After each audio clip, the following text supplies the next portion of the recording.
주님, 우리의 찬양을 주의 병에 담으소서. 찬송가 290장으로 하나님께 찬송 올려드리겠습니다.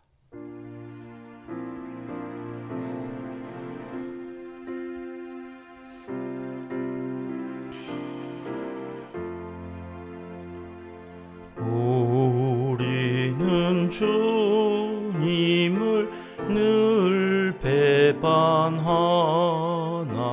내 주 예수 여전히 날 부르사 그 참 대신 사랑을 베푸시나니 내 형제여 주님을 곧 따르라.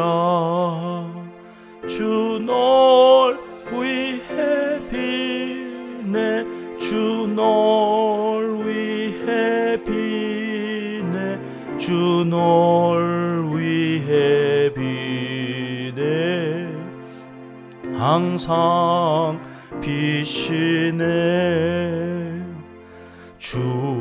주께서 풍성한 은혜를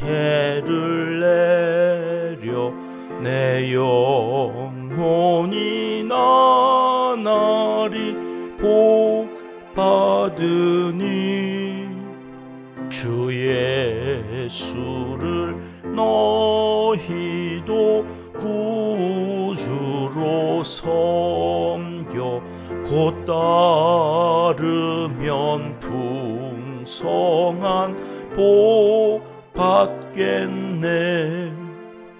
주 널 위해 비네 주 널 위해 비네 주 널 위해 비네 항상 비시네. 무거운 짐 지고 애타는 인생 주 예수께 돌아와 보시어라. 내 주 예수 너희를 돌보실 때에 잠복 낙과 안위가 넘치겠네. 주 널 위해 비네 주 널 위해 비네 주 널 위해 비네 항상 비시네. 주님, 우리의 기도를 주의 병에 담으소서. 기도문으로 함께 기도하시겠습니다. 하나님, 우리 아버지, 상한 갈대를 꺾지 아니하시고 꺼져가는 등불도 끄지 아니하시는 그 사랑에 감사하며 오늘 또 십자가 앞에 나아갑니다. 우리는 늘 주님을 배반하며 살아가지만 주님은 언제나 우리를 불러주시고 끝없는 용서와 사랑의 마음으로 우리를 품어주시니 진심으로 감사드립니다. 죽기까지 순종하신 주님의 발자취를 따라 우리도 하루하루 말씀에 순종하며 살아가길 원하오니 무거운 짐 지고 애타는 우리네 인생 주님과 함께 참된 안식과 평안을 누리며 살아갈 수 있도록 은총을 베풀어 주시옵소서. 가정마다 풀어야 할 숙제가 있습니다. 지혜를 주시고 충분히 해결할 수 있는 능력을 덧입혀 주시옵소서. 물질의 문제를 해결해 주시옵소서. 건강의 문제도 능히 깨끗하게 치료하여 주시옵소서. 자녀들의 앞길을 형통케 하여 주시옵소서. 불신 가족들, 친지들을 구원하여 주시옵소서.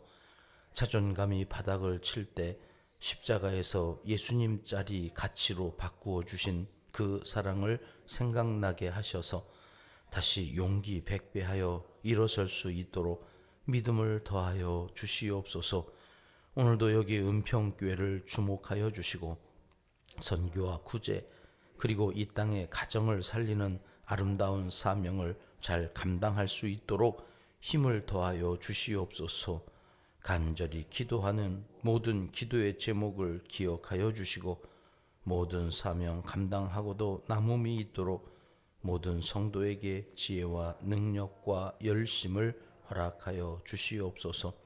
우리 은평교회는 처음부터 하나님께 가지고 갈 이야기를 만드는데 최선을 다한 은혜와 평강 공동체입니다. 더 많은 아름답고 행복한 이야기들로 풍성하게 채워주시길 소원합니다. 요셉처럼 하나님이 언제나 함께하여 주시고 형통한 은혜를 내려주시옵소서. 누구나 우리를 보면 하나님이 함께하시는 줄을 알게 하여 주시고 때로 섭섭한 일들이 있을지라도 거기서 넘어지지 않도록 붙잡아 주시옵소서. 날마다 기도합니다. 선교사님들과 농촌교회, 개척교회 사역자들을 기억하여 주시고 함께하여 주시옵소서. 저들의 기도에 응답하여 주시고 필요를 채워 주시사 복음을 전하는 사명을 잘 감당하도록 인도하여 주시옵소서. 대통령을 위시한 이 나라 의정자들에게 지혜를 허락하여 주시고 어렵고 복잡한 문제들을 풀어갈 전문가들을 찾아 나라와 국민을 위해 땀 흘려 일하는 성실함을 보여줄 수 있도록 은총을 베풀어 주시옵소서. 한국교회 지도자들과 성도들에게도 은혜를 베풀어 주셔서 하나님을 두려워하며 진실과 성실로 옷 입고 정의와 정직을 온전히 삶에서 실현해 갈 수 있는 순전한 믿음을 허락하여 주시옵소서. 한반도의 평화 통일을 위해 기도합니다. 하나님의 선하신 뜻이 여기 세우신 교회를 통해 아름답게 펼쳐져 가길 소원합니다. 복음으로 하나 되어 세계 복음화의 중심이 되게 하시고 세계 열방 가운데 왕같은 제사장 나라로 쓰임받게 하옵소서. 하나님을 사랑하는 자 곧 그의 뜻대로 부르심을 입은 자들에게는 모든 것이 합력하여 선을 이루어 주실 줄 믿습니다. 하나님이여 우리에게 은혜를 베풀어 주시옵소서. 예수님의 이름으로 기도합니다. 아멘. 이 새벽 주시는 하나님의 말씀은 창세기 40장 말씀입니다. 오늘은 14절, 15절 두 절 말씀만 함께 읽겠습니다. 당신이 잘 되시거든 나를 생각하고 내게 은혜를 베풀어서 내 사정을 바로에게 아뢰어 이 집에서 나를 건져 주소서. 나는 히브리 땅에서 끌려온 자요 여기서도 옥에 갇힐 일은 행하지 아니하였나이다. 아멘. 요셉이라는 사람은 별명이 꿈쟁이라는 그러한 별명이 있습니다. 그가 꿈을 꾸는 자였습니다. 그리고 해몽에도 일가견이 있었던 사람이지요. 하나님이 함께 하셔서 형통한 은혜를 입은 사람들에게는 각각의 은사가 있음을 알 수 있습니다. 그 은사를 잘 활용하면 그 어떤 상황에서도 형통한 삶을 살아가게 되는 것입니다. 간수장의 신임을 받아서 옥에서도 형통했다는 이 요셉은 이 감옥에 왕의 최측근 두 사람이 갇히게 되는데 이 두 사람을 성심껏 옥바라지를 해주는 겁니다. 무슨 꼼수를 부린 게 아니라 그저 죽게 하듯 오늘 내게 주어진 일들을 성실히 보살피는 중에 이 왕의 최측근 두 사람도 그렇게 누구에게나 하듯이 성실하게 임했다는 것입니다. 그러니 두 사람의 얼굴에 근심이 가득한 것을 알아챌 수 있었지 않았겠습니까? 그냥 자기 주어진 일만 했더라면 뭐 사람 거기 감옥에 들어와 있는 죄수인데 근심이 있는지 뭐가 있는지 알게 뭐겠습니까? 그런데 그냥 밥만 갖다 주고 수발만 든 게 아니라 한 사람 한 사람의 얼굴을 살피면서 그 사람들의 마음까지도 꿰뚫어 보는 성실함이 요셉에게 있었다는 것입니다. 그것이지요. 하나님께 하듯 우리가 무엇을 한다는 것은 형식적인 것만 잘 해도 참 대단한 것인데 요셉은 그것을 더 지나쳐서 그 사람들의 형편과 사정까지도 세세하게 살폈다는 것입니다. 오늘 40장의 7절 말씀 같이 한번 읽어보겠습니다. 시작. 요셉이 그 주인의 집에 자기와 함께 갇힌 바로의 신하들에게 묻되 어찌하여 오늘 당신들의 얼굴에 근심의 빛이 있나이까? 관심입니다. 요셉이 이렇게까지 세세하게 관심을 갖고 자기 일에 성실했다는 증거가 여기 7절 말씀에 기록되어 있는 것입니다. 근심의 빛을 볼 수 있는 이 관심이 사랑입니다. 오늘 우리에게 하나님께서 요구하시는 삶의 자세이기도 합니다. 여러분, 두 사람, 그들이 그 근심의 빛이 어디 있는지를 요셉이 이렇게 알아채지 않았더라면 어떻게 알 수 있었겠습니까? 그들이 자기의 얼굴에 근심의 빛이 있는 것을 알고 묻는 그 요셉에게 꿈 이야기를 합니다. 내가 이런 꿈을 꿨다. 두 사람이 동시에 어떻게 비슷한 꿈을 꾼 겁니다. 그 꿈 이야기를 듣고 요셉이 해석을 해주는데요. 떡장관은 죽고 술장관은 복직이 된다. 이 꿈이 그대로 이루어지는 겁니다. 이 꿈을 해석해 줄 때에 요셉이 이제 죽는 장관 말고 떡 맡은 관원장 아닌 이 복직이 되어지는 술 맡은 관원장, 요즘 말로 하면 비서실장 정도 되는 거죠. 그 사람한테 이렇게 부탁을 하거든요. 14절 말씀입니다. 같이 읽습니다. 당신이 잘 되시거든 나를 생각하고 내게 은혜를 베풀어서 내 사정을 바로에게 아뢰어 이 집에서 나를 건져 주소서. 40장은 어떻게 끝나느냐면 이렇게 간곡하게 부탁하는 그 요셉을 복직이 된 술 맡은 관원장이 23절 말씀 보여주세요. 기억하지 못하고 그를 잊었다. 이게 오늘 본문 40장의 마지막 절입니다. 여러분, 상처 중에 가장 큰 상처는 잊혀지는 것이랍니다. 그렇게 관심을 갖고 최선을 다해 섬겼더니 신신당부를 안 했으면 몰라요? 그렇게까지 부탁을 했건만 술장관은 나가자마자 자기 살기 바빠가지고 다 잊어버렸습니다. 요셉에게 무관심했던 것입니다. 관심을 보이지 않습니다.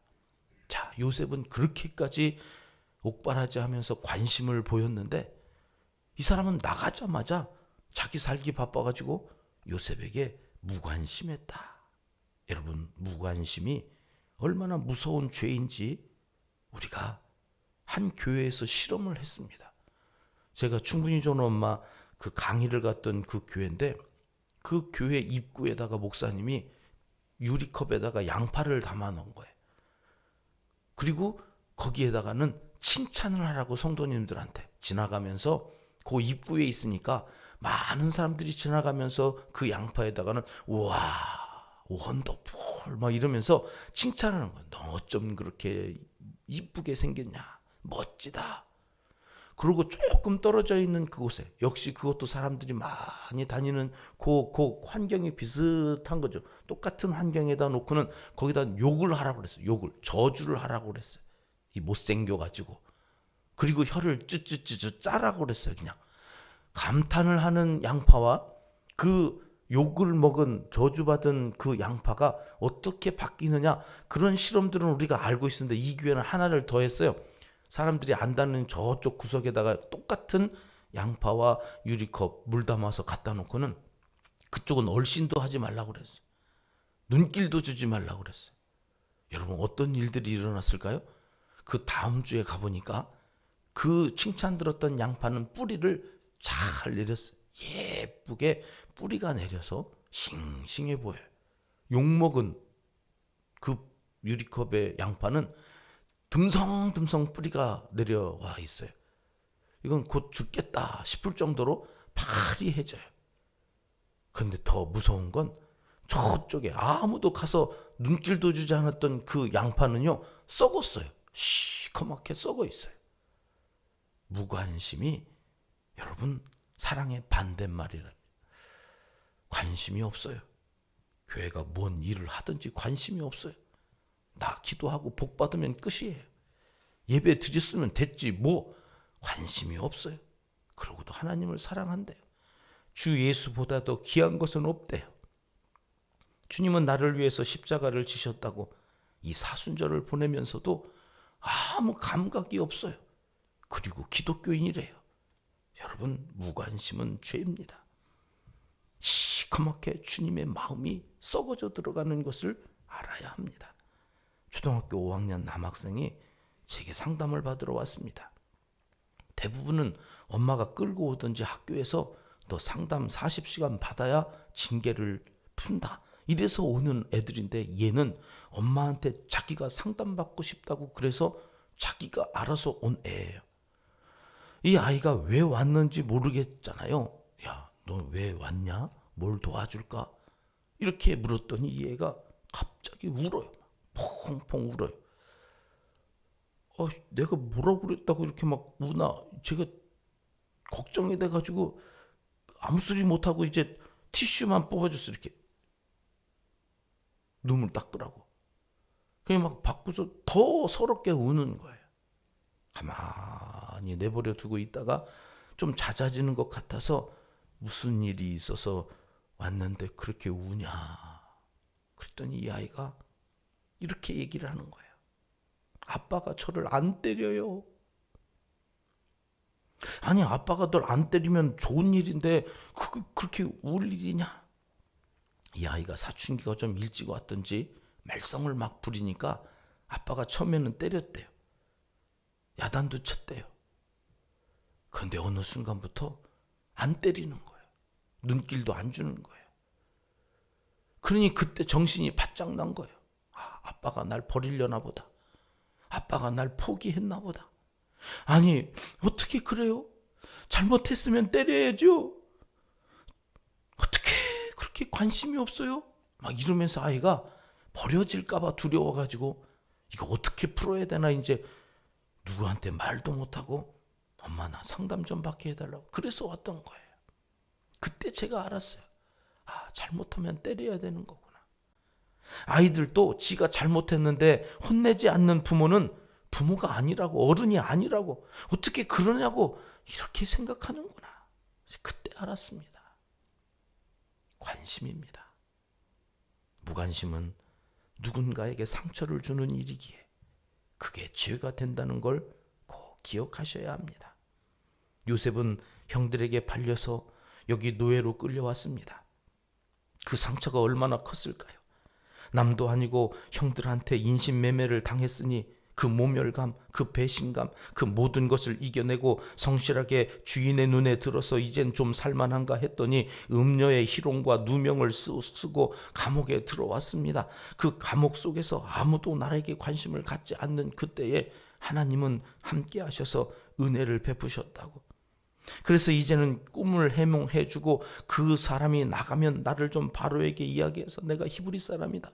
내가 하나님이 함께하는 사람이다. 난 감옥에 올 일도 하지 않았는데 여기 왔다고 그렇게 나를 좀 기억해달라고 얘기했는데 이런 나가서는 함흥차사입니다.